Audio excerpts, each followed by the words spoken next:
Hello and welcome to another video. Today I have the Scar Roller.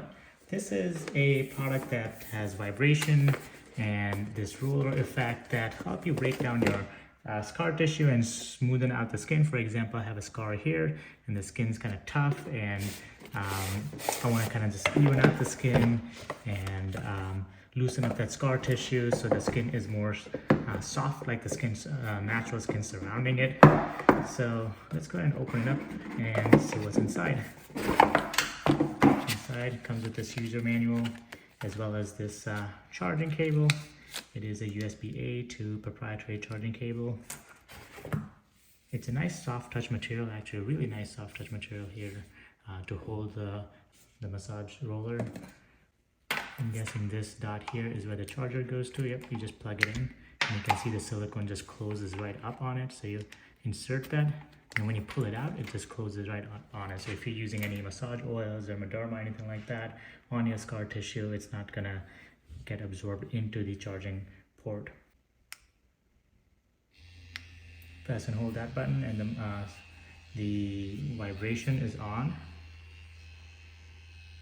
And as I roll it on my scar here, I can feel it into the scar tissue here. And the frequency of the massage is supposed to help break down the deeper scar tissue and loosen up the skin.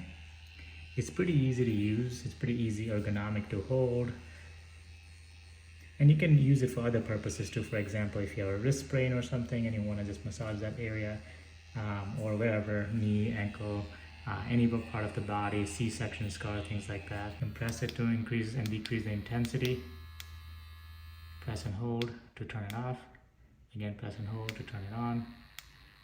Press and hold to turn it off. You can use this end to massage areas as well. So there are vibration motors in the roller as well as the tail end. So you can press and hold this button to turn on the vibration motor in the back right here, in the tail end. And then you can press and hold this button to turn on the massager in the roller. So there's both of them. And then you can switch between the two by just pressing the buttons. You can't use both the head and the tail vibration at the same time. You should use it for about 10 to 15 minutes per area to get optimum scar tissue improvement. And you can use it for as long as you need it until you see sufficient improvement in the texture of your scar. I'm going to try it out and see how it works. The reviews are mixed depending on how people have used it, but I think this is a good option. Thank you for watching. If you have any questions, I'll be happy to answer. Otherwise, I'll see you in the next one.